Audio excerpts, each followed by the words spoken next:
Hello বন্ধুরা, স্বাগত আমার চ্যানেলে।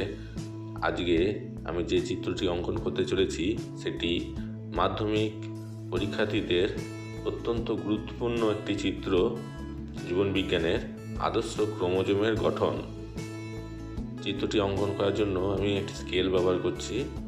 স্কেল দিয়ে প্রথমে 3টে দাগ কেটে নেব। প্রথমটা একটু ছোট, তারপর একটু বড়, তারপর একটা আবার একটু ছোট, এবং দুদিকেই সমানভাবে ক্রোমোজোমের যে চিত্রটি অঙ্কন করা হচ্ছে। ছোটবেলায় যখন আমি স্কুলে পড়তাম, ক্রোমোজোমের এই চিত্রটি আমার অনেকটা থার্মোমিটারের মতো লাগতো দেখতে। এবার যেই অংশগুলো আমি গ্যাপ রেখেছিলাম সেইগুলো আমি জোড়া লাগাচ্ছি একটু খাঁজের মতো করে, আর এটা একটু ইউটার্ন নিয়ে। আর এবার সামনে আবার কিছুটা অংশ একটুখানি গোল করে, এবং সামনের অংশটা পুরোপুরি গোল হবে, সেটা স্যাটেলাইটটা পুরো গোল হবে।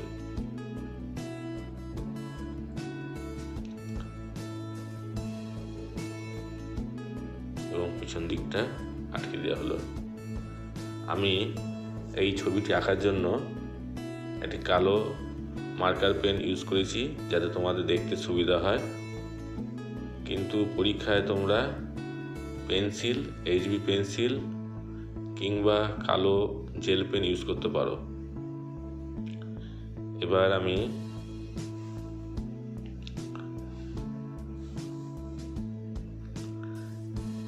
যেটা আঁকছি, ক্রোমাটিড সুতোগুলো, এটা অনেকটা দেখতে তোমরা দেখবে যে এলইডি চেন লাইট দেখতে পাওয়া যায়, ঠিক সেরকম। তোমরা এটা স্কেল ব্যবহার করেও করতে পারো।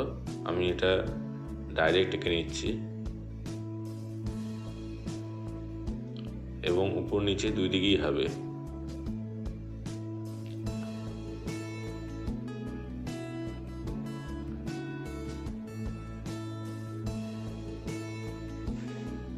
মাধ্যমিক জীবনবিজ্ঞানে এটা খুবই একটা গুরুত্বপূর্ণ চিত্র। তো চিত্রটি খুব সহজভাবে কীভাবে হয় সেটা করে দেখানো হচ্ছে। আশা করি তোমাদের ভালো লাগবে, এবং আমার ভিডিও যদি তোমাদের ভালো লেগে থাকে তাহলে প্লিজ আমার চ্যানেলটা সাবস্ক্রাইব করবে।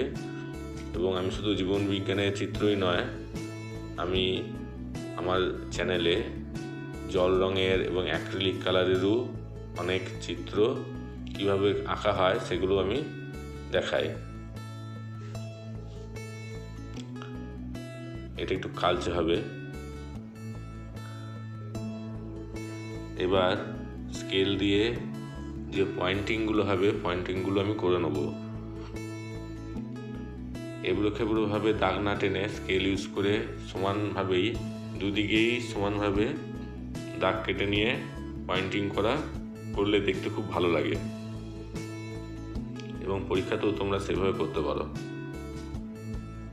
এবং ছবিটি পরিষ্কার পরিচ্ছন্ন লাগে। আর এদিক ওদিক দাগ টেনে পয়েন্টিং করলে দেখতে খারাপ লাগে এবং কিছুটা অপরিচ্ছন্ন লাগে। যে কটা অংশ আছে সে অংশগুলোকে চিহ্নিত করার জন্য দাগ টানা হচ্ছে।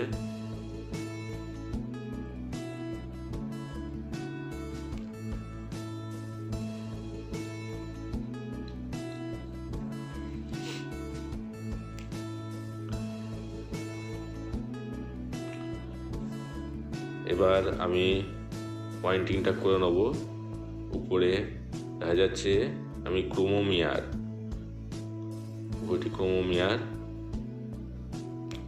এবং নিচে এই অংশটা হচ্ছে টেলোমিয়ার। এবার যে খাঁজটা দেখা যাচ্ছে সেটা হচ্ছে গৌণ খাঁজ। লেখাগুলো আমার ছোট ছোট লাগছে ভিডিওতে। পেলিকল এবং ক্রোমাটিড, সুতোর ন্যায় সম্পূর্ণ অংশটা হচ্ছে ক্রোমাটিড।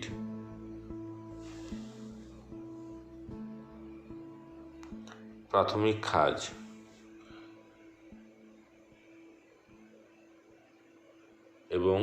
সেন্ট্রোমিয়ার,